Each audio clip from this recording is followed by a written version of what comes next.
காலையும் மாலையும் அல்லேலூயா. கிறிஸ்துவுக்குள் பிரியமானவர்களே, உங்கள் யாவருக்கும் மீட்பெரும் இரட்சகருமாகிய இயேசு கிறிஸ்துவின் இனிதான நாமத்தினாலே உங்கள் அனைவருக்கும் என் அன்பின் வாழ்த்துக்களை தெரிவித்துக் கொள்கிறேன். அருமையான இந்த காலை பொழுதில் சமயத்திற்கேற்ற வார்த்தை என்கிற நிகழ்ச்சியின் மூலமாக கர்த்தருடைய வார்த்தைகளை பகிர்ந்து கொள்வதில் மிகுந்த சந்தோஷப்படுகிறேன். இந்த நாள் உங்களுக்கு மிகுந்த ஆசீர்வாதமாக இருக்கும்படி மனதார வாழ்த்துகிறேன். கர்த்தருக்கு ஸ்தோத்திரம். இந்த நாளிலும் கூட உங்களுக்காக ஒரு வேத வசனத்தை வாசித்து உங்களுக்காக ஜெபிக்க விரும்புகிறேன். என்னோடு கூட வேதத்தை திருப்பிக் கொள்ளுங்கள். 1 நாளாகமம் 4ஆம் அதிகாரம் அதனுடைய 10வது வாக்கியத்தை நாம் இப்போது வாசிப்போம். ஆண்டவர் நமக்கு உதவி செய்வாராக. யாபேஸ் இஸ்ரவேலின் தேவனை நோக்கி, தேவரீர் என்னை ஆசீர்வதித்து என் எல்லையை பெரிதாக்கி உமது கரம் என்னோடு இருந்து தீங்கெனை துக்கப்படுத்தாதபடிக்கு அதற்கென்னை விலக்கி காத்தருளும் என்று வேண்டிக் கொண்டான். அவன் வேண்டிக் கொண்டதை தேவன் அருளினார். கர்த்தருக்கு ஸ்தோத்திரம். அன்பான தேவ ஜனமே, சமயத்திற்கேற்ற வார்த்தை என்கிற அந்த நிகழ்ச்சியில் இந்த காலை பொழுதிலே ஸ்தோத்திரம், கரத்தினால் உண்டாகும் நன்மைகள் என்கிற தலைப்பில் கர்த்தருடைய வார்த்தைகளை நாம் சிந்திக்க போகிறோம். அன்பானவர்களே, தேவனுடைய கரத்தை குறித்து நம்மால் அதிகமாக சிந்திக்க முடியும்.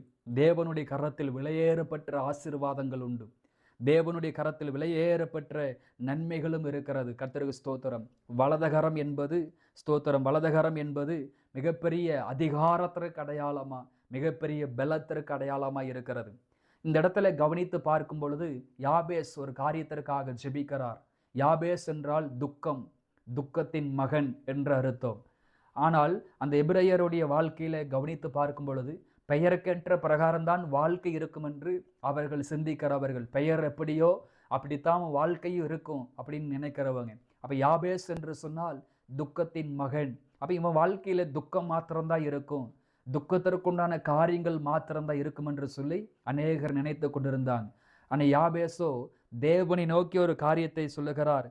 என்னை ஆசீர்வதித்து என் எல்லையை பெரிதாக்கி உமது கரம் என்னோடு இருந்து தீங்கனை துக்கப்படுத்தாதபடிக்கு அதற்கெனை விலக்கி காத்தருளும் என்று வேண்டிக் கொண்டான். அவன் வேண்டிக் கொண்டதை தேவன் அருளினார். அந்த ஜெபத்தில் மிக முக்கியமான ஜெபம், உம்முடைய கரம் என்னோடு இருந்து. ஸ்தோத்திரம். ஆண்டவரே, இந்த உலகத்தில் யார் என்னோடு இருக்கிறார்கள் இல்லையோ, இந்த சமுதாயத்தில் யார் என்னோடு இருக்கிறார்கள் இல்லையோ, உம்முடைய கரம் என்னோடு இருக்க வேண்டும். உம்முடைய கரம் என்னோடு இருக்க வேண்டும். என்னுடைய வாழ்க்கையில் உங்களுடைய கரம் என்னோடு இருக்க வேண்டும் என்று அவர் வேண்டிக் கொள்ளுகிறார். ஆண்டவருடைய கரம் உங்களோடு இருக்கும்னு சொன்னால் அது சகல விதமான ஆசீர்வாதங்களுக்கு ஒரு ஊற்றுக்கண்ணாய் இருக்கும். தேவனுடைய கரம் ஒரு மனிதன் மேல் இறங்கும் பொழுது அந்த கரம் அனுகூலத்தை உருவாக்கும். தேவனுடைய கரம் ஒருவன் மேல் இறங்குமானால் அந்த கரம் தயவை உண்டாக்கும். அப்போ என் அன்பான தேவ பிள்ளைகளே, ஒவ்வொரு நாளும் நீங்கள் யாபேசை போல் ஜெபிக்க வேண்டும். ஆண்டவரே, இந்த நாளில் உம்முடைய கரம் என் மீது இருப்பதாக, இந்த நாளில் உம்முடைய கரம் என் குடும்பத்தின் மேல் இருப்பதாக, இந்த நாளில் உம்முடைய கரம் என் பிள்ளைகள் மேல் இருப்பதாக என்று சொல்லி ஒவ்வொரு நாளும் அவருடைய கரம் உங்கள் மேல் வந்து அமரும்படி நீங்கள் ஜெபிப்பீர்களானால் அந்த கரம் உங்கள் வாழ்க்கையிலே நன்மையானவைகளை செய்யும், தீங்குக்கு விலக்கி காக்கும், உங்கள் ஜெபங்களுக்கெல்லாம் பதில் கொண்டு வரும். கர்த்தருக்கு ஸ்தோத்திரம். அந்த கரம் எப்படிப்பட்ட கரம் என்று பார்க்கும் பொழுது 2 நாளாகமம் 30ஆம் அதிகாரத்திலே ஸ்தோத்திரம் 12வது வசனம் விதமாய் சொல்லுகிறது. யூதாவிலும் கர்த்தருடைய வார்த்தையின்படியே ராஜாவும் பிரபுக்களும் கட்டளையிட்ட பிரகாரம் செய்கிறதற்கு தேவனுடைய கரம் அவர்களை ஸ்தோத்திரம் ஒருமனப்படுத்திற்று என்று நம் வேதத்திலே வாசிக்கிறோம். கர்த்தருக்கு ஸ்தோத்திரம். என் அன்பான தேவ பிள்ளைகளே, எசேக்கியா ராஜாவாக பொறுப்பெடுத்து கொண்ட பிற்பாடு அந்த தேசத்தில் காணப்படுகிற விக்கிரக ஆராதனைகள் எல்லாம் அகற்றி தேவாலயத்தில் மிகப்பெரிய ஒரு சுத்திகரிப்பை நடத்தி மீண்டும் பஸ்கா பண்டிகையை ஆசரிக்க வேண்டும் என்கிற ஒரு காரியத்தை முயற்சி எடுக்கிறார். அந்த காரியத்தை முயற்சி எடுக்கும் பொழுது அந்த தேசத்தில் இருக்கக்கூடிய பிரபுக்களும், அந்த தேசத்தில் இருக்கக்கூடிய ராஜாக்களும், அந்த தேசத்தில் இருக்கிற சகல ஜனங்களும் ஒருமனப்பட்டார்கள். இருதயம் ஒருமனப்பட்டது என்று வேதத்தில் வாசிக்கிறோம். அன்பானவர்களே, ஒரு ஆள் 2 ஆளை நம்ம ஒன்று சேர்ப்பதே பெரிய காரியம். ஒரு 5 பேர் 10 பேரை ஒரே காரியத்தில் தீர்மானம் எடுக்க வைப்பது முடியாத ஒரு காரியம். அப்போ ஒரு தேசத்தின் மக்களையே, ஒரு தேசத்தில் வாழ்கிற மக்களை எல்லாரையும் ஒரு காரியத்திற்காக ஒன்று கூட வைக்க வேண்டுமானால், ஒரு காரியத்திற்காக எல்லாருடைய இருதயமும் ஒன்று சேர வேண்டுமானால் அது நம்மால் முடியாது. தேவனுடைய கரம்தான் இருதயத்தை ஒருமனப்படுத்தும். தேவனுடைய கரம்தான் மனிதர்களை ஒருமனப்படுத்தும். அப்ப இந்த இடத்துல நம்ம படிக்கிற காரியம், ஸ்தோத்திரம், தேவனுடைய கரம் அவர்களை ஒருமனப்படுத்திற்று என்று வேதத்தில் வாசிக்கிறோம். அவர்களுக்குள் பிரிவினை வரவில்லை, அவர்களுக்குள் கசப்பு வரவில்லை, அவர்களுக்குள் விரோதம் வரவில்லை, அவர்களுக்குள்ள பகை அந்த இடத்துல வரவில்லை. அன்பானவர்களே, தேவனுடைய கரம் உங்கள் குடும்பத்தின் மேல் இருக்குமானால் உங்களுடைய வாழ்க்கையில பிரிவினைகள் வராது, கசப்புகள் வராது, பகைகள் வராது. உங்கள் சபையின் மேல் தேவனுடைய கரம் இருக்குமானால் சபைக்குள்ளே கசப்புகள், விரோதங்கள், பகைமைகள் வராது. ஒரு தேசத்தின் மேல் தேவனுடைய கரம் நன்மையாக இருக்குமானால், ஒரு மனிதன் மேல் தேவனுடைய கரம் நன்மையாக இருக்குமானால் அங்கு பிரிவினைகளோ கசப்புகளோ வருவதற்கு வாய்ப்பில்லை. காரணம், தேவனுடைய கரம் ஒரு இடத்தில் இருக்குமானால் அங்கு எல்லாருடைய இருதயத்தையும் அது ஒருமனப்படுத்தும். ஆதி திருச்சபையில கவனித்து பார்க்கும் பொழுது எல்லாரும் ஒரே இருதயமும் ஒரே விசுவாசமுடையவர்களாய் இருந்தார்கள், எல்லாரும் ஒரே மனமாய் இருந்தார்கள் என்று வேதத்தில் வாசிக்கிறோம். அப்ப என் கண்பானவர்களே, தேவனுடைய கரத்தில் உண்டாகிற மிகப்பெரிய நன்மை ஐக்கியத்தை உருவாக்குவது, ஒரு மனத்தை உண்டாக்குவது.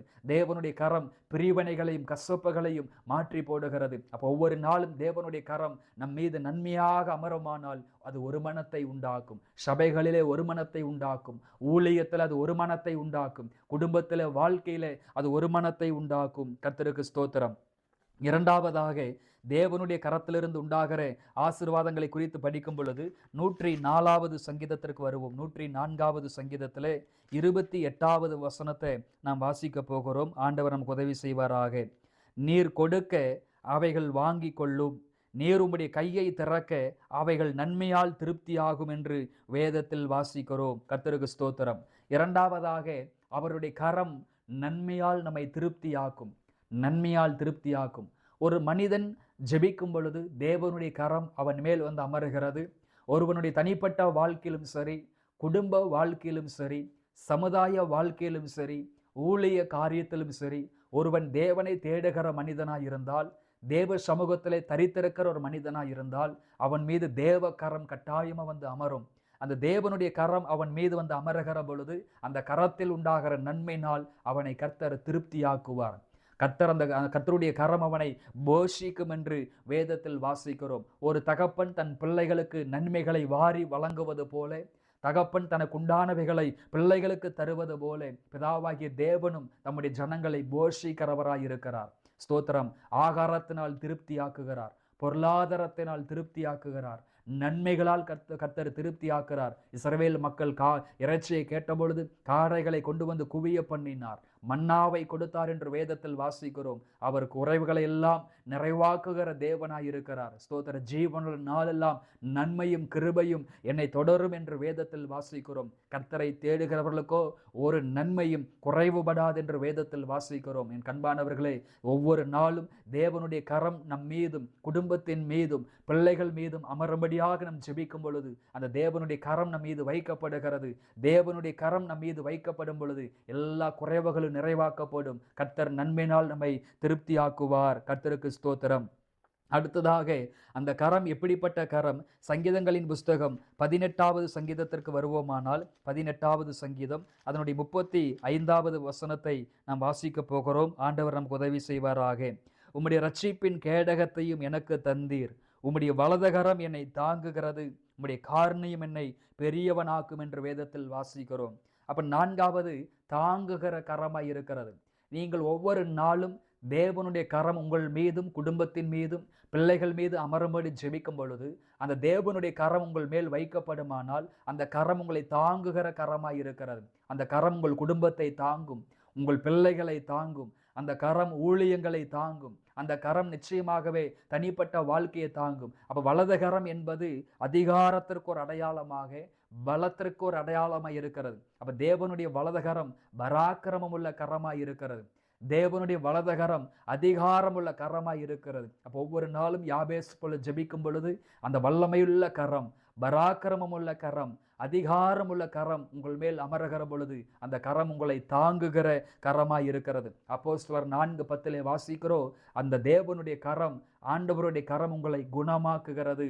ஆண்டவருடைய கரம் உங்களை குணமாக்குகிறது. அது வியாதிகளை மாற்றுகிறது, பலகீனங்களை மாற்றுகிறது என்று வேதத்திலே வாசிக்கிறோம். ஆண்டவருடைய கரம் உங்களை தொடுமானால் அது எப்பேற்பட்ட வியாதிகளாக இருந்தாலும் அந்த வியாதிகளை சுகமாக்கும். ஆண்டவரே, உம்முடைய கரத்தை நீட்டி என்னை குணமாக்கும். உம்முடைய கரத்தை நீட்டி என் பலகீனத்தை மாற்றும்.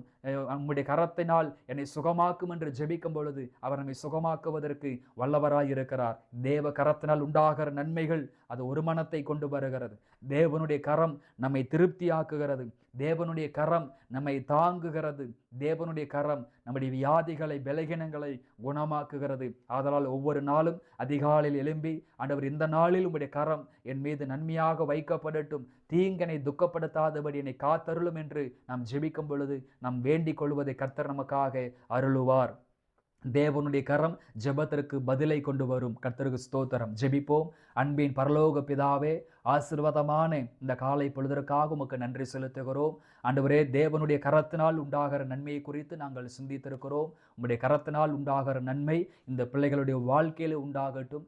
தேவனுடைய கரம் எங்கே இருக்கிறதோ அங்கே பிரிவினைகள், கசப்புகள், வருத்தங்கள் இருக்காது என்று வேதத்திலே வாசிக்கிறோம். அருமையான பிள்ளைகளுக்கு தேவனுடைய கரத்தினாலே ஒரு மனம் உண்டாகட்டும் அப்பா.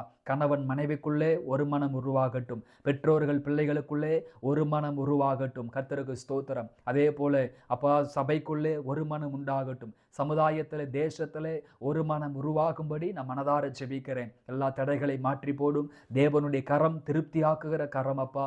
இந்த காலை பொழுதிலே இந்த ஜனங்களுடைய தேவைகள் எல்லாம் சந்தியும். நன்மையினால் கர்த்தாவே திருப்தியாக்கும். எல்லா குறைவுகளையும் கிறிஸ்து இயேசுவுக்குள்ளே மகிமையிலே நிறைவாக்கும்படியாக ஜெபிக்கிறேன். உம்முடைய கரம் தாங்குகிற கரமாய் இருக்கிறபடியால் இந்த பிள்ளைகள் கீழே விழாதபடி, குடும்பம் விழாதபடி, கிருபைகள் விழாதபடி, ஊழியங்கள் விழாதபடி, ஆசீர்வாதங்கள் விழாதபடி உம்முடைய கிருபை இந்த பிள்ளைகளை தாங்கும்படி நான் மனதார ஜெபிக்கிறேன். எல்லாவற்றையும் பொறுப்பெடுத்துக் கொள்ளும். உம்முடைய கரம் குணமாக்குகிற கரமாய் இருக்கிறபடியால் இந்த வார்த்தைகளை கேட்டுக்கொண்டிருக்கிற ஒவ்வொரு பிள்ளைகளையும் உம்முடைய கரம் தொட்டு சுகமாக்கட்டும், தொட்டு ஆரோக்கியப்படுத்தட்டும். ஆவியிலும் ஆத்மாவிலும் சரீரத்திலும் விடுதலை உண்டாக்கட்டும் அப்பா. மரண உபாதைகளின் கட்டுகள் இயேசுவின் நாமத்திலே அவிழ்க்கப்பட நான் ஜெபிக்கிற ஆண்டவரே. அப்ப அந்த நாட்கள் இந்த பிள்ளைகளுக்கு ஆசீர்வாதமா இருக்கட்டும். இயேசுவின் நாமத்தில் பிதாவே, ஆமேன். கிறிஸ்துவுக்குள் பிரியமானவர்களே, இந்த வார்த்தைகளின் அடிப்படையிலே ஆண்டவர் உங்களை ஆசீர்வதிப்பாராக. God bless you.